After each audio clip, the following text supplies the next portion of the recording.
Morning mga idol. Lakad tayo ngayon paakyat ng bundok sa ating munting asyenda. Maputik yung daan natin ngayon kasi katatapos lang ng bagyo. Ayan.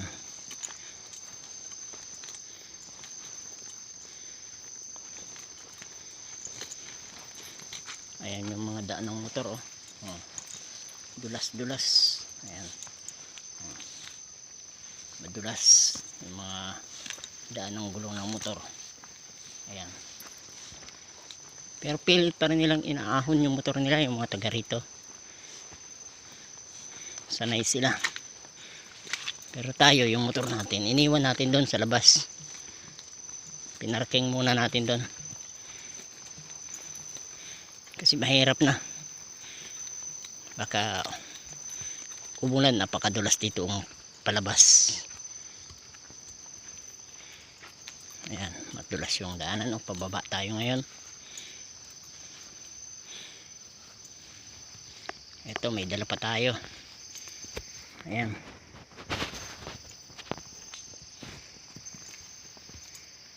May dala tayo.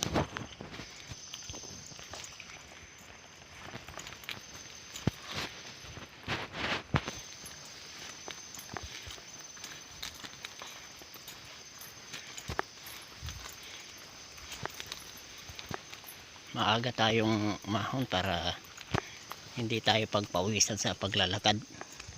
Siguro ang lakad natin dito mga 15 to 20 minutes bago natin marating yung ating munting asyenda, ang ating munting kubo.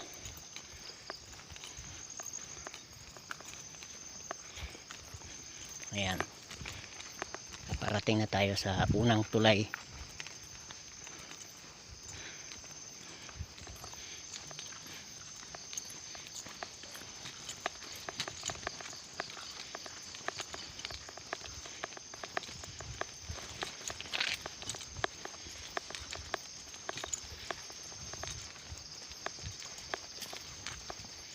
Yung nakaraang bagyo, ano to, yung tulay na to ay nasira at inanod, kaya naggawa ng panibago. Ayan, bali nagtistis ng mga kahoy. Ayan yung tulay natin ngayon na bago. Yan yung unang tulay. Bali ang dadaanan natin ay tatlong tulay. Una pa lang yan. Angalahati pa lang tayo sa ating lakad. Ang asawa ko andun, nauuna na. Ako nandito ako sa likod at medyo mabigat yung dala natin. May dala tayong mga plastic na pangdingding ng kubo. Dudublihan natin. Baka yung tarpaulin na ano natin, dingding medyo 2 taon na mahigit yun, baka marupok na.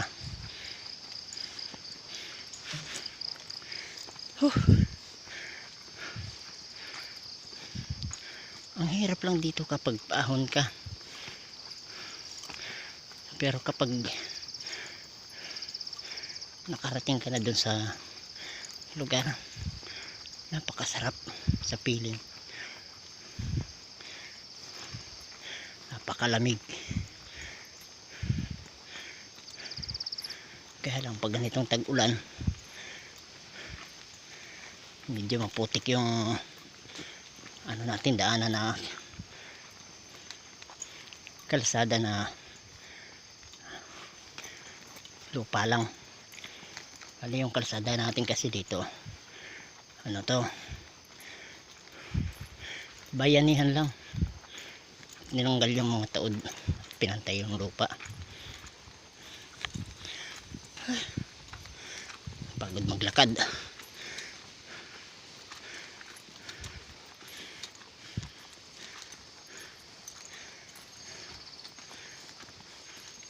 Umalis tayo ng Maynila mga alas 3 mahigit.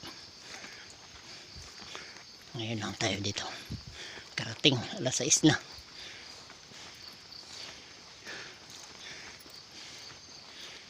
Alalay lang ang takbo natin at madilim. Yung motor natin walang ilaw na masyadong maliwanag. Hindi pa natin nakabitan ng mini driving light. Mali yung ilaw niya, yung stock pa lang yung ilaw.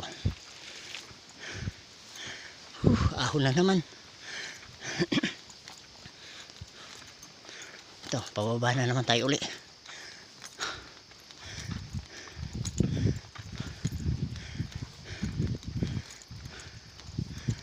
Ayan, pababa na naman.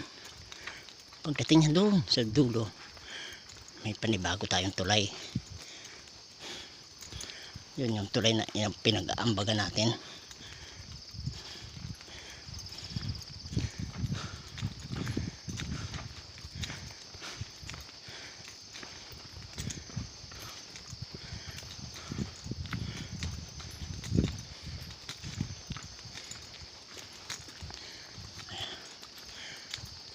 Napakasukal pa rito.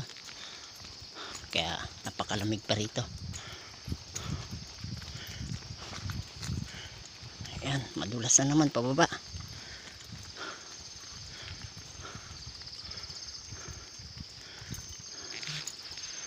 Alalay lang yung baba natin. Madulas. Mabigat yung dala natin. Ayan yung daan ng gulong ng motor. Yung mga umaahon dito.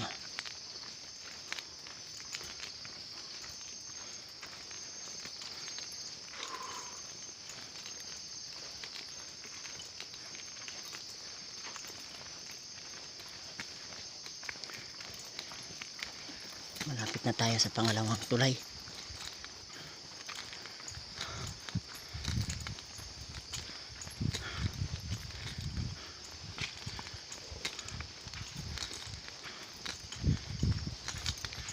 Habang lumalayo, bumibigat yung karga natin. Pagdating natin yan sa may pangalawang tulay, magpahinga tayo.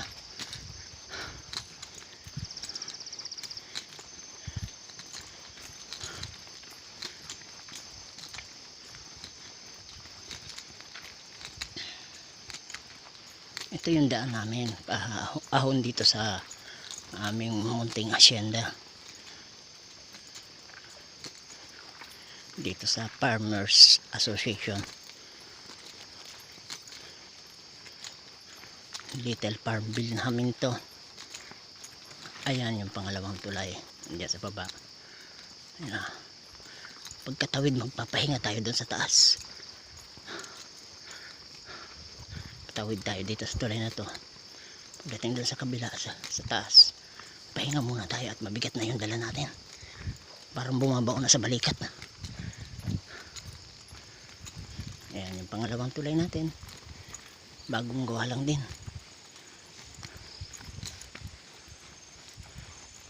Ayan.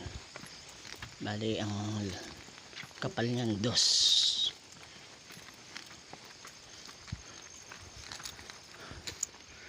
Ayan, pagdating niya sa tuktok magpahinga tayo.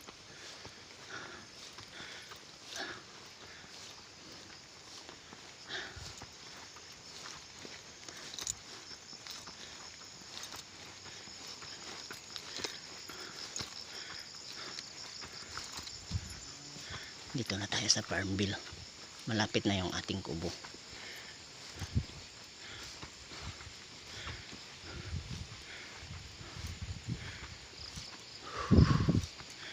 Pahinga tayo dito sa tuktok.